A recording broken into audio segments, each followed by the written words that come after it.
Бұл жолы қамырды укропқа илеп, ауызашарға өте дәмді әрі тойымды тағам жасаймыз. Ерекше болып шығады, міндетті түрде жасап көріңіздер. Ең алдымен қазанға майды құйып, үстінен етті салып, жақсылап қызартып тұрып қуырып аламыз. Одан кейін пиязды салып, жақсылап қуырамыз. Келесі кезекте сәбізімізді салып қуырып аламыз.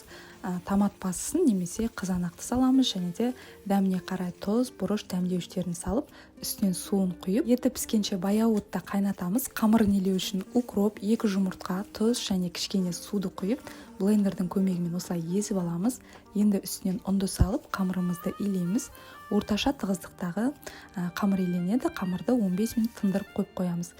Еті пісуге жақын қалғанда қазанымызға картопты саламыз. Ал мұнда қамырымыз да тынып дайын тұр. Кәдімгі еттің қамырын жайған секілді қатты жұқалап жібермей жайып, осылай орап, кеспе етіп кесіп аламыз. Мен кішкене ірілеу етіп кестім.